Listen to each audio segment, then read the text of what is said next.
Hello everyone, আমি স্মৃতি আজকে আপনাদের জন্য নিয়ে এসেছি একটা দুর্দান্ত স্বাদের ভর্তার রেসিপি নিয়ে। বাড়িতে যদি আপনার মাত্র এক টুকরো মাছ থাকে তাহলেই আপনারা এই ভর্তাটা অনায়াসে বানিয়ে ফেলতে পারবেন। এটার জন্য আমার লাগবে মাত্র এক পিস মাছ, কয়েকটা বরবটি আর একটা পেঁয়াজ। পেঁয়াজটাকে আমি ছিলে নিয়েছি এবং মাছটাকে আমি সিদ্ধ করতে দিয়েছি। সামান্য লবণ আর হলুদ দিয়ে আমি মাছটা সিদ্ধ করে নেব। আর পেঁয়াজটাকে আমি রাফলি চপ করে নেব। এখানে ফাইন চপ করার কোনোই দরকার নেই, কারণ আমি এটা যেভাবে করব আপনারা দেখতেই পারবেন। এখানে পেঁয়াজটা এমনিতেই ভাজা ভাজা হয়ে যাবে এবং সফট হয়ে যাবে, সুতরাং এটা একদম মিহি চপ করার কোনো দরকার নেই। পেঁয়াজ চপ করা হয়ে গেলে বরবটিগুলোকে আমি কেটে নেব। এই বরবটিগুলো আপনারা চাকুর সাহায্যে কেটে নিতে পারেন, কিন্তু আমি এগুলো কেচির সাহায্যে কেটে নেব। কেচির সাহায্যে কেটে নিলে এগুলো খুব দ্রুতই কাটা হয়ে যাবে এবং আপনাদের কষ্ট কম হবে।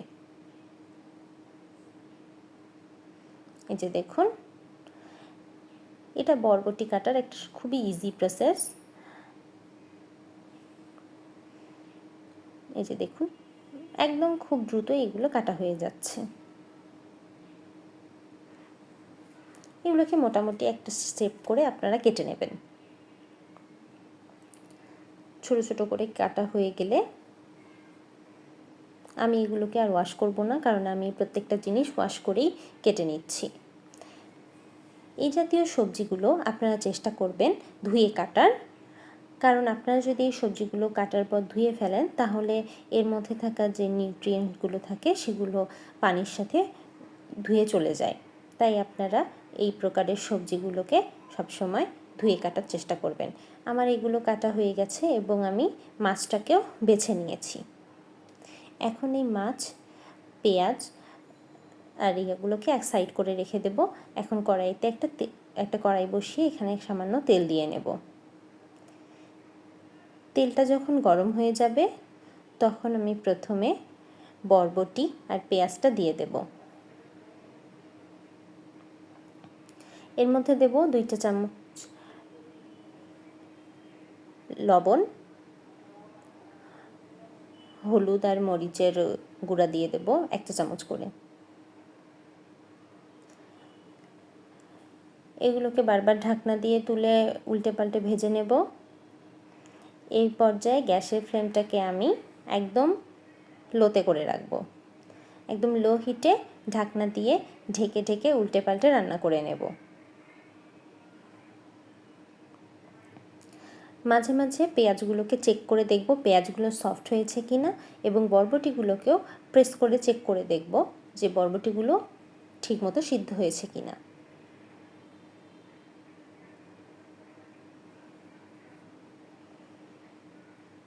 লো হিটে বারবার নাড়াচাড়া করে বরবটিটাকে ভেজে নেব, এবং যখন দেখব এগুলো সিদ্ধ হয়ে গেছে তখন মাছটাকেও এর মধ্যে দিয়ে দেব।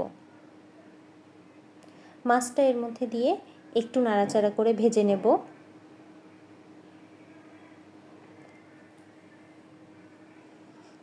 এই সময় মাছে যে পানিটা থাকে এই পানিটাকে সম্পূর্ণ শুকিয়ে নেব।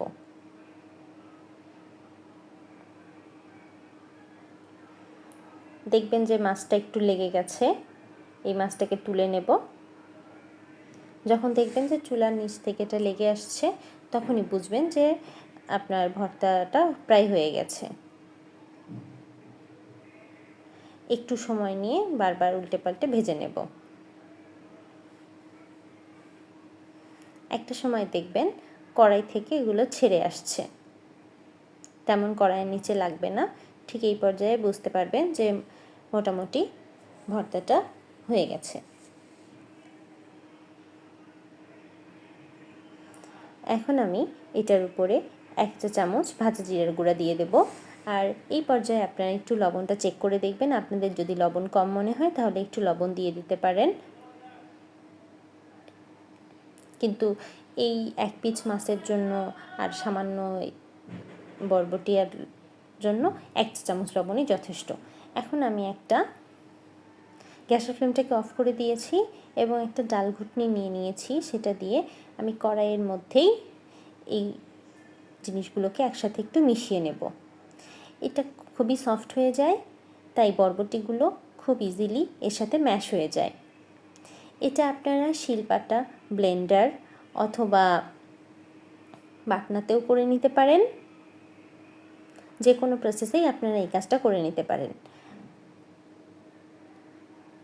তবে আমার মনে হয় কড়াইয়ের মধ্যে যদি এটা করে ফেলেন তাহলে সময়ও বাঁচবে আর জিনিসও কম নোংরা হয়। এখন এর মধ্যে আমি একটু সরিষার তেল দিয়ে দেব। সরিষার তেল দিয়ে ভর্তাটাকে আমি সার্ভ করব। তৈরি হয়ে গেল সুস্বাদু মজাদার বরবটি আর মাছের ভর্তা। তাহলে আজকেই বাড়িতে বানিয়ে ফেলুন এবং এরকম আরও অনেক ইউনিক রেসিপি পেতে আপনারা আমার চ্যানেলটিকে সাবস্ক্রাইব করুন এবং আপনারা যদি রেসিপিটি বাড়িতে ট্রাই করেন তাহলে অবশ্যই আমাকে কমেন্ট করে জানাবেন রেসিপিটি আপনাদের কেমন লাগলো। ভিডিওটি দেখার জন্য থ্যাংক ইউ এভরিওয়ান।